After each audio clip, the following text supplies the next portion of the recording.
I've been locked out. As in it, the boss. Well, Uber. They've introduced this new thing, see, where you can't work 10 hours or more consecutively without a break. 6 hours, they enforce that. And what they do is they track it, you see. Only to make sure you're not being exploited or operating on borrowed time. Which is a bit ironic when you think about it. But don't get me wrong, it's very good of them. Well, some way to being very good of them, ish, considering. So instead, what I've been doing recently is I've very honestly been doing 9-hour, 40-minute stints pretty much back to back, leaving myself 10 minutes wiggle room and the chance to grab a sausage roll in between. Otherwise, cruising through the day on that flies by, trip to trip. You ain't by yourself for too long that way. That's one of the best things about being an Uber driver. And if I need a kip, I can pull in some alley or some estate I know a bit sleepy, log off, log on. No danger. Hours that I keep, I can nod off anywhere. I'm a bit like my dad like that, I am, except that's Erin that is he has, and that's very different. Very different. What I do is jumpstart my body clock. Cheap sun, night time, makes no odds to me. So, jobs I've been doing recently have been great. Maybe because they ain't through the app. Truth be told, you get talking to people sometimes, don't you? Find out when they're going on holiday. Or from a lift, kind of freelance. And they like that, knowing to be a familiar face, waiting them off at the airport. I've got to cover my back, haven't I, in case this old TFL Uber thing goes a bit pear-shaped. Just, you know, make plans. Now they also, and this is the best bit, they book me to take them home again. Early morning. I like those hours where I'm the last leg of their journey home. By then, all their energy, all their adrenaline is wearing a bit thin. All they want to do is get familiar with the world again, with the traffic lights and the billboards and the Turkish restaurant on the corner that's open at 4 AM, the one with the Taran Shisha, get in the window. They just get in and trust me and get them home. And I'm proud to. And in return, I just sometimes ask them for a story. I mean, I think it's only fair. I am transporting them. They can transport me too, you know. Share a little touch of their holiday with me.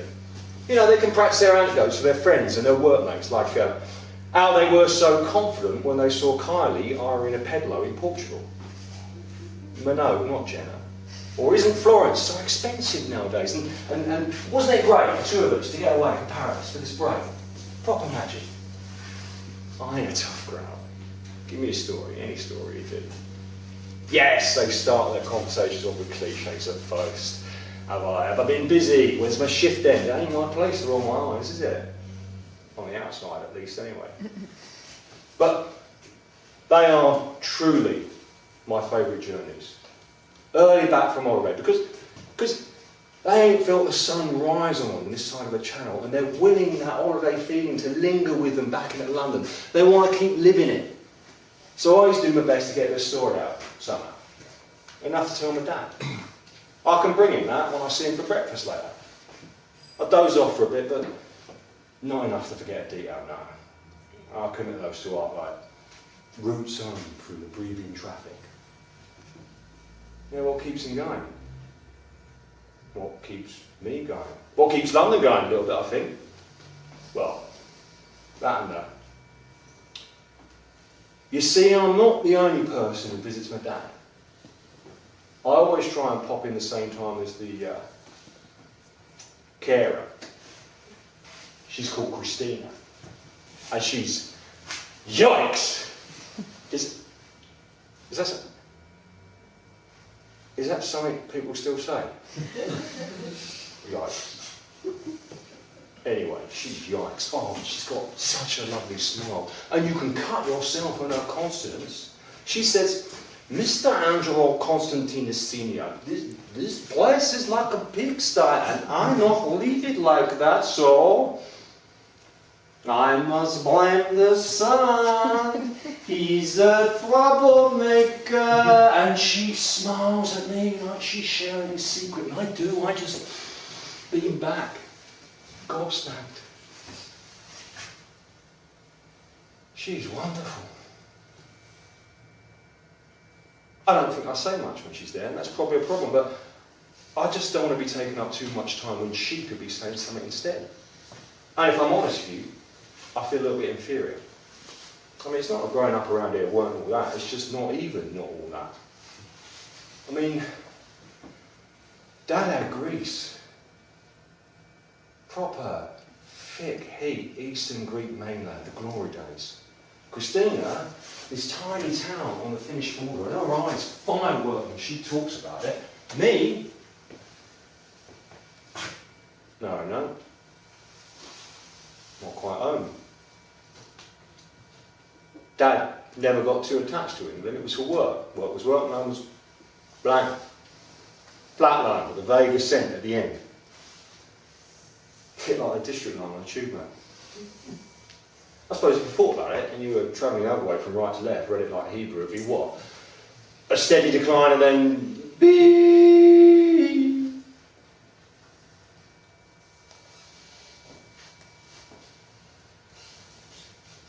I think my dad stopped caring who's in the room. Not like me. I've got a duty off, a responsibility too. So all in our terms and conditions, 10 hours.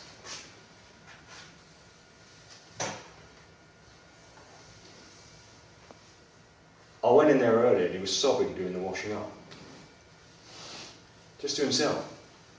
Didn't turn around. Not even when I mentioned the Mediterranean chicken ready meal I just bought him. Didn't turn around.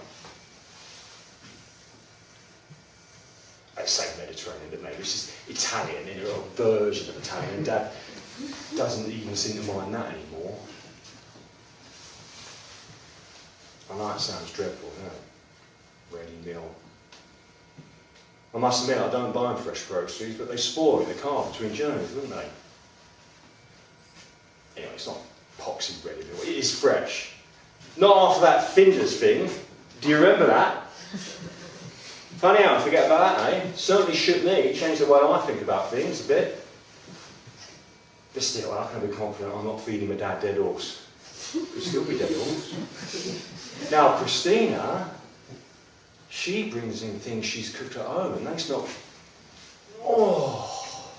And all the time she's talking about politics, and she's tearing into West Ham's defence, and she's asking us why we chose to call it Brexit when the X makes it sound so harsh. Not like the softer meaning for X, like a kiss in a text, and she winks at me. And once she's got Dad to and from the loo, settled down in front of the TV, she turns around, puts her hands on it, she says, "What are you still doing here, Angelo Jr.? Get gone home, I got this." The other day, she found a leave sticker in Dad's post. God knows how long they'd been there. I said, "Dad, stop caring," posed included. Anyway, she peels it off, sticks it on my thigh and says, "Leave, Angelo. I do my job now." She cried when she heard about her vote. Leah cries every time she hears it on the lips of a politician, until Dad flips the channel over to pointless. Pointless. It's a bit ironic as well, isn't it? If I ever go back, I want to have chosen, not be driven out.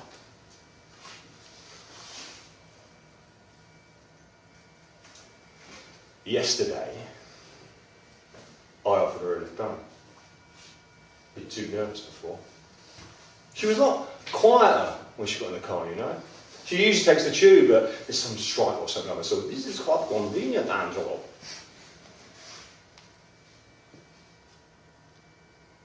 I hadn't realised after filling all the signs with Dad, she might just want a bit of peace and quiet when she steps out the door. I'm an Uber driver. Sometimes I know they want quiet. I clock that very quickly. But I was hoping. I was really hoping, was I? There'd be a spark, or some heat, or a little bit of tension. We're out of Dad's dingy flat, we're centimetres apart, the two of us, but there wasn't, was there? It's not because you don't care. No. That's her job. But that's it. It's that. It's her job. All she's doing in the flat. And I was giving her a lift home. Just doing mine. At the end of the day, it doesn't matter how great it could be or might be. In theory, it's the little things that are really there that add up.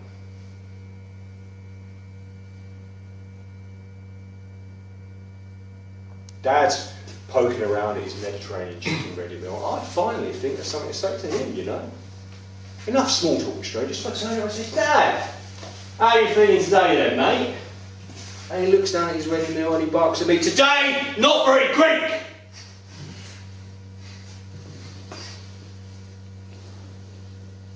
But then he smiles at me. This big, broad smile. And I realise I ain't seen that in weeks. And it feels like the sun on me.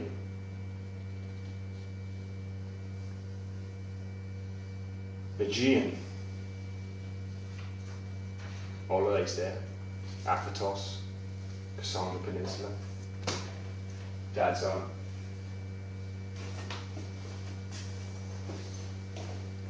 I am making him moussaka tonight for dinner. No, something proper Greek. Something I'll have to look up and listen to on Google Translate to know how to pronounce right.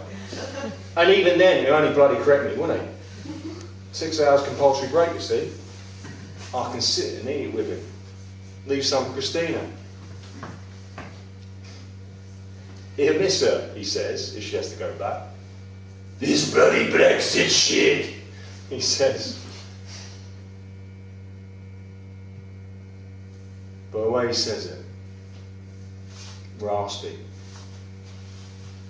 Frau-like. Convinced she'll have to leave before he...